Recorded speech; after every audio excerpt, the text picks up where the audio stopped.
రాష్ట్రంలో నిరుద్యోగ యువత అంతా కూడా బాగుపడాలంటే ఖచ్చితంగా జగన్మోహన్ రెడ్డి గారు నేను అధికారంలో రావాలి, ఖాళీగా ఉన్న అన్ని బ్యాక్లాగ్ పోస్టులు అన్ని భర్తీ చేసి 2,30,000 ఏపీపీఎస్సీ కానీ గ్రూప్ 1, గ్రూప్ 2, గ్రూప్ 3, గ్రూప్ 4 అన్నీ కానీ నిరుద్యోగులైన టీచర్స్కి అభిప్రాయమైన మెగా డిఎస్సి 25,000 ఉద్యోగాలు ఇస్తానని చెప్పి అందరు నిరుద్యోగులందరినీ కూడా ఈరోజు నడి రోడ్డు మీద తీసుకొచ్చేసారు సార్ మమ్మల్ని. మేము అడగని క్యాలెండరు, మాకు అవసరం లేని క్యాలెండరు, కేవలం 10,000 ఉద్యోగాలు ఇచ్చి అందులో ఈరోజు రాష్ట్రంలో 80% వరకు అందరూ కూడా ఏపీపీఎస్సీ ఎగ్జామ్స్కి ప్రిపేర్ అవుతున్నాం సార్. కానీ దాంట్లో గ్రూప్ 1, గ్రూప్ 2కి సంబంధించి కేవలం 35 ఉద్యోగాలు ఇచ్చారు సార్. మాకు ఎవరికి ఉపయోగం లేని ఉద్యోగాలు సార్. రాష్ట్రంలో 48 లక్షల మంది నిరుద్యోగులు ఉంటే కేవలం 34 ఉద్యోగాలు సార్. ఈ రాష్ట్రంలో ఎన్ని ప్రభుత్వాలు వచ్చినా, ఎంతమంది ముఖ్యమంత్రులు వచ్చినా ఇంత తుక్లక్ చర్య కానీ ఇటువంటి నిరుద్యోగులను నట్టు ముంచేసే ప్రభుత్వం కానీ ఏదీ లేదు సార్. ఈరోజు టీచర్స్కి నేషనల్ ఎడ్యుకేషన్ పాలసీలో ఎవ్రీ ఇయర్ టెట్ నిర్వహించాలి సార్, డిఎస్సి నిర్వహించాలి సార్. అటువంటిది ఏది నిర్వహించలేదు సార్ ఇప్పుడు దాకా కూడా. ఇంతమంది అమ్మాయికులు ఈరోజు లక్షల ఫీజులు కట్టుకొని తల్లిదండ్రులు లేకుండా ఇళ్లలో నుంచి ఎక్కడో గ్రామాల నుంచి సిటీలో కూర్చుంటున్నాం సార్. మొన్న కర్నూలులో ఒక యువకుడు ఆత్మహత్య చేసుకున్నాడు సార్. నిన్న తిరుపతిలో ఒక ప్రైవేట్ టీచర్ ఆత్మహత్య చేసుకున్నాడు సార్ ఉద్యోగాలు ఇవ్వని. ఈరోజు రాష్ట్రంలో నిజంగా సార్ మాకు అండగా నుంచుండే నాయకత్వం ఎక్కడా కనపడలేదు సార్. ఇదిగోండి సార్, ఓపెన్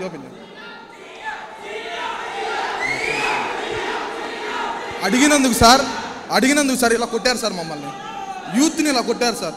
ప్రతి చోట నిరుద్యోగ వేదిక సార్ ఇది, విజయనగరంలో సార్. ఇది స్టూడెంట్స్ని కొడితే ఇదిగోండి సార్, దెబ్బలు చూడండి సార్ అలా పండి యువకులకి. ఇది సార్ బ్యాక్ సైడ్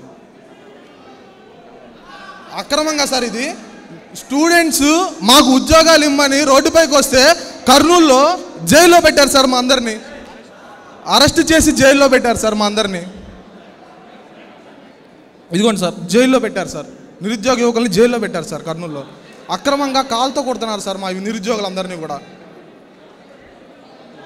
రాష్ట్రంలో ఎక్కడా లేదు సార్. మాకు నాన్ అవైలబుల్ వారెంట్ ఇచ్చి మా ఇష్యూని మేము తెలియజేస్తామని రోడ్డుపైకి వస్తే మేము ఏ కోచింగ్ సెంటర్లో చిత్తూరు జిల్లాలో సార్. ఇది చిత్తూరులో మంత్రి పెద్దిరెడ్డి రామచంద్రారెడ్డి ఇంటి దగ్గరికి వెళ్తుంటే మమ్మల్ని ఇరికి చిరుగుచ్చి కొట్టారు సార్. మా నిరుద్యోగులందరినీ రోడ్డుపైన కాలిర కొట్టారు సార్. విజయనగరం జిల్లాలో మొన్న సెక్రటరేట్కి వెళ్తే విద్యార్థి యువజన సంఘాలు వాళ్ళని అక్రమంగా అరెస్ట్ చేశారు సార్. ఆఖరికి మేము చచ్చిపోతామని చెప్పి కరెంటు పోలు ఎక్కినా సరే మా మీద నాన్ అవైలబుల్ సెక్షన్స్ పెట్టి జైల్లో పెట్టిస్తున్నారు సార్. అందరిని అక్రమంగా కొట్టి ఎక్కడికైతే కేసులు పెడుతున్నారు సార్. రాష్ట్రంలో ఎవరికి తెలియని విషయం ఏంటంటే 1971 ఏదైతే జనాభా లెక్కల ఆధారితంతో ఆంధ్రప్రదేశ్లో లెక్కలు ఉన్నాయో ఆ లెక్కల ప్రకారం ఉద్యోగాలు ఇచ్చారు సార్. అప్పటి నుంచి 2021 దాదాపు 50 సంవత్సరాలు దాటినా సరే అయ్యే ఉద్యోగాలు తప్ప ఒక ఉద్యోగం పెంచలేదు సార్. ఈరోజు పాపులేషను 1:10 అంటే 10% పాపులేషన్ పెరిగినా సరే ఒక ఉద్యోగం పెంచలేదు సార్ ఈ గవర్నమెంట్ ఎవరికి కూడా. నిరుద్యోగులు అందరూ కూడా రోడ్డు మీద బెచ్చం ఎత్తుకోవడానికి సిద్ధంగా ఉన్నాం సార్ మేము.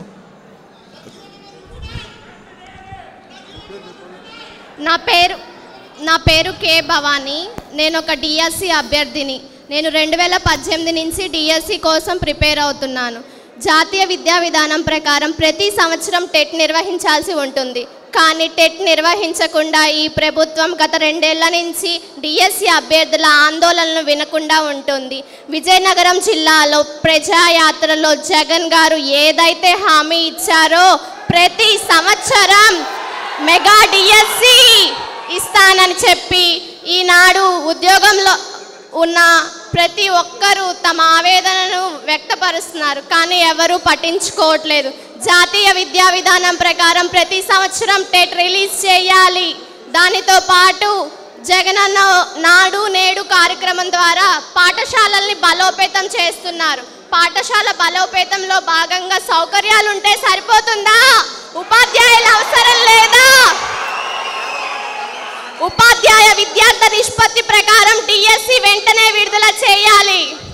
అదేవిధంగా ప్రతి ఒక్క డిఎస్సి అభ్యర్థి ప్రభుత్వానికి విన్నవించుకుంటున్నారు. ఈరోజు నేను ఒక్కదాన్ని మాట్లాడడం కాదు, రాష్ట్రంలో ఉన్న లక్షలాది నిరుద్యోగుల తరపున మన పవన్ సార్కి నివేదించడానికి మేము ముందుకు వచ్చాము. సార్ నా పేరు సిద్దిక్ సార్, కడప జిల్లా నాది, హైదరాబాద్లో ఉంటాను సార్. సార్ మన రాష్ట్రంలో దాదాపుగా డిగ్రీ అయిపోయి ప్రభుత్వ ఉద్యోగాలకు ప్రిపేర్ అయ్యే వాళ్ళు 30 లక్షల మంది మన రాష్ట్రంలో నిరుద్యోగులు ఉంటారు సార్. సార్ 30 లక్షల మంది నిరుద్యోగులు రాష్ట్ర ప్రభుత్వం నిర్వహించే గ్రూప్ 1, గ్రూప్ 2, ఎస్ఐ, కానిస్టేబుల్, అదేవిధంగా డిఎస్సి టీచర్ పోస్టులు ప్రధానంగా ఇవి 5 దాదాపుగా 20 లక్షల మంది ఈ పోటీ పరీక్షలకు రాస్తూ ఉంటారు. సార్ 2019 సంవత్సరంలో కావచ్చు, 2018 సంవత్సరంలో మన జగన్మోహన్ రెడ్డి గారు వివిధ ప్రాంతాలలో ప్రచారాలకు పోయినప్పుడు ఒకటే మాట చెప్పినారు సార్. కేంద్ర ప్రభుత్వం నిర్వహించే యూపీఎస్సీ, ఐఏఎస్, ఐపీఎస్ వాటికి సంబంధించి ప్రతి సంవత్సరం నోటిఫికేషన్ ఇస్తుంది. దానికి ఒక టైం ఉంటుంది, దాని ప్రకారం నిర్వహిస్తారు. అదేవిధంగా అన్నొస్తున్నాడు ప్రతి సంవత్సరం జాబ్ క్యాలెండర్ ఇస్తామని చెప్పేసి ఆ రోజు ప్రకటించారు సార్. మేము 2019 చూసాం, 2020 చూసాం, 2021 జనవరి కూడా చూసాం సార్. జాబ్ క్యాలెండర్ రిలీజ్ చేస్తారని చెప్పేసి సార్. మేము రిమోట్ ఏరియా సార్, చాలా వెనుకబడిన ప్రాంతాల నుంచి మాకు తల్లిదండ్రులు, మాకు తండ్రి లేడు సార్, తల్లి కూలి పని చేసి నెలకు 3,000, 4,000 రూపాయలు పంపిస్తే sir, Hyderabad RTC cross road దగ్గర ఉన్న అశోక్ నగర్లో సార్ స్టడీ హాల్కు 1000 రూపాయలు డబ్బులు కట్టాల్సి వస్తుందని సెంట్రల్ లైబ్రరీ చెట్టు కింద కూర్చొని మేము చదువుతూ ఉంటాం సార్. సార్ మా తల్లిదండ్రులు ఎమ్మెల్యేలు కాదు, ఎంపీలు కాదు, మినిస్టర్లు కాదు సార్. మా తల్లిదండ్రులు కూలి పని చేసేవాళ్ళు సార్. కూలి పని చేస్తే మేమేం చేస్తాం సార్? మాకు ఒకటే సార్ దిక్కు, మేము కూలి పని చేయము, కష్టపడి చదవడం ఒక్కటే. కష్టపడి చదివితే deputy collector, deputy MRO, sub registrar, municipal commissioner, SI, constable, teacher ఉద్యోగాలు వస్తే మా భవిష్యత్తు మారుతుందని చెప్పేసి మా తల్లిదండ్రులు కష్టపడి పంపించే 3,000 రూపాయలతో మేము ఖర్చు పెట్టుకొని చదువుతాం సార్.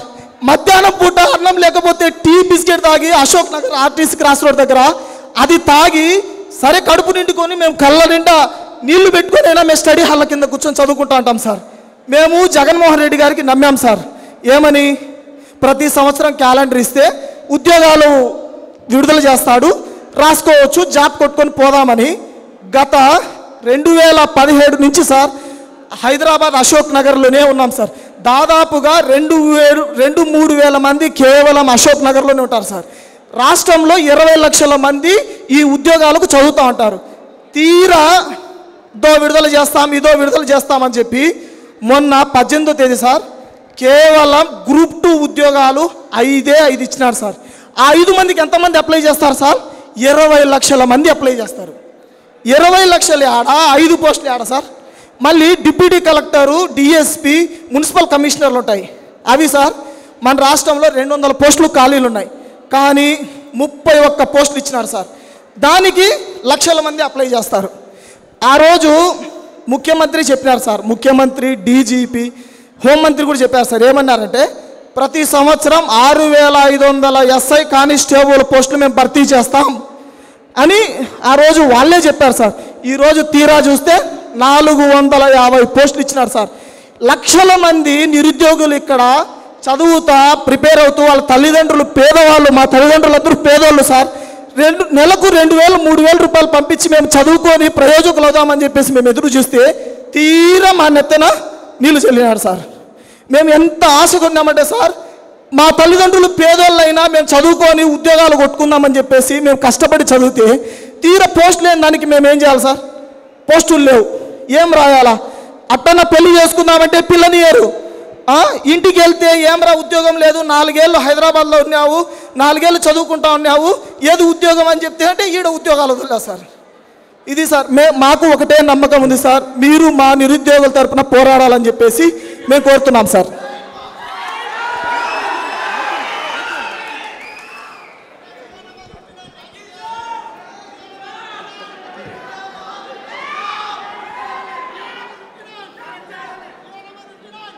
నమస్తే అన్న, అందరికీ నమస్కారం అన్న. ముందుగా పవన్ కళ్యాణ్ గారికి నమస్కారం అన్న. ఈ యొక్క రాష్ట్ర ముఖ్యమంత్రి ఆయన యొక్క పాదయాత్ర సమయంలో నేను విన్నానని చెప్పారు కదా. ఖాళీగా ఉన్నటువంటి 2,30,000 పోస్టులు విడుదల చేస్తా అన్నారు. మీరు చెప్పిన మాట మీకు వినపడలేదా అని చెప్పి ఈరోజు రాష్ట్రంలో ఉన్నటువంటి నిరుద్యోగ యువత మిమ్మల్ని ప్రశ్నిస్తూ ఉంది. రాష్ట్రంలో ఖాళీగా ఉన్నటువంటి పోస్టులు విడుదల చేయకపోగా అన్న, ఈ యొక్క రాష్ట్ర ముఖ్యమంత్రి, రాష్ట్ర హోంశాఖ మంత్రి ఖాళీగా ఉన్నటువంటి 6,000 ఉద్యోగాలని, పోలీసు ఉద్యోగాలను విడుదల చేస్తామని చెప్పారన్న. ఆ పోస్టులను విడుదల చేయకపోగా ఈ జీవో నెంబర్ 51ని తీసుకొని వచ్చి మహిళా సంరక్షణాధికారులని 59 మహిళా సంరక్షణాధికారులని పోలీస్ డిపార్ట్మెంట్లో మార్చడం మూలంగా ఇప్పుడు దాకా వాళ్ళ ట్రైనింగ్లకు వెళ్ళింది కానివచ్చు, వాళ్ళ కోచింగ్లు కానివచ్చు, వాళ్ళ జిమ్ ఖర్చులు కానివచ్చు, వీటన్నిటికీ అయినటువంటి ఖర్చు లేకపోతే బడుగు బలిగిన వర్గాల నుంచి వచ్చేటువంటి వాళ్ళు ఎలా భరిస్తారని చెప్పి ఈరోజు ప్రశ్నిస్తూ ఉన్నామన్నా. ఈ యొక్క రాష్ట్ర ముఖ్యమంత్రి ఖాళీగా ఉన్నటువంటి పోస్టులన్నింటినీ భర్తీ చేస్తూ ఉన్నారన్న. ఖాళీగా మెగా డిఎస్సీ పెడతా ఉన్నారు, ఇంటర్మీడియట్ పోస్టులు భర్తీ చేస్తారు. ఆంధ్రప్రదేశ్ నిరుద్యోగ పోరాట సమితి నుంచి మీరు ఇచ్చిన రిప్రజెంటేషన్స్, మీ సమస్యలు ఈ మధ్యాహ్నం జరగబోయే ఈ పిఎస్సి మీటింగ్లో చర్చించి సాయంత్రానికి జనసేన పార్టీ తరఫున మీకు ఎలా అండగా నిలబడాలో ఖచ్చితంగా మేము నిలబడతాం తెలియజేసుకుంటాం.